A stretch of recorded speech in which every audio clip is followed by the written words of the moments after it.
Hello friends and strangers, welcome. I hope you're doing well today, and if you're not, I hope that seeing me struggle to draw something will help cheer you up a little bit.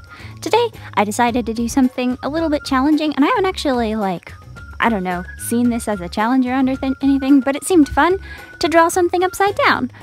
I have heard that this is a good way of learning how to draw stuff that you see if you use a reference and flip it upside down so that you don't just go into defaults, but I didn't use a reference, so I didn't get any of that good learning experience.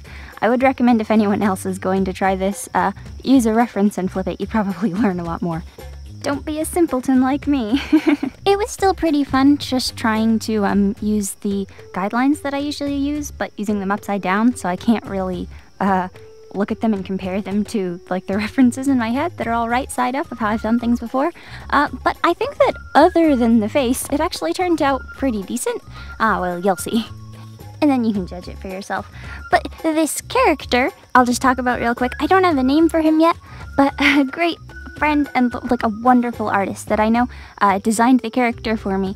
And he's an adorable little magician lion, and he has sprinkles in his hair, and it's just the cutest thing. And I'm kind of sorry that this is the first art I drew of him.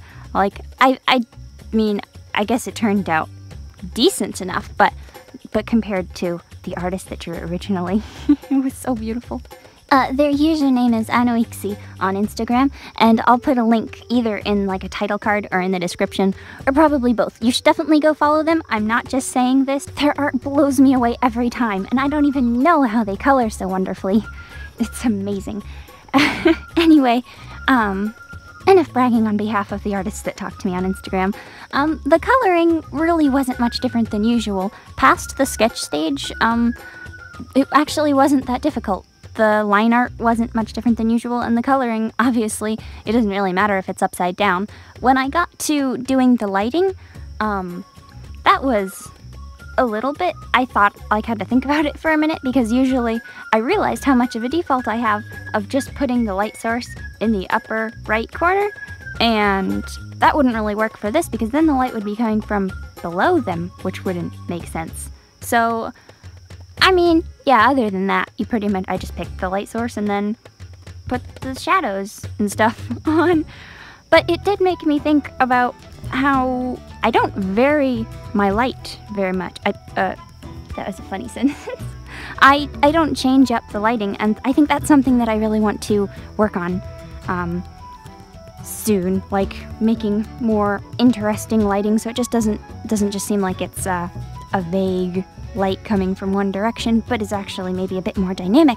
I think that would be super fun, so that's something I want to try. As I was getting to the end of the drawing, I didn't really know what else to add. I just sort of did my usual, like, editing effects lighting type thing and added a simple background. I'm still not good at backgrounds, but, then flipping it. Oh, just look at that face. Oh gosh, I couldn't live with that. So naturally, I had to try and fix it up. Luckily, there's like a transform tool in digital art, so it's pretty easy to just move things around so that they look better. The first thing I had to fix up was definitely the face, and I made the ears a little bit smaller and sort of evened out the hat, and I didn't give him eyebrows, so I went back and fixed that.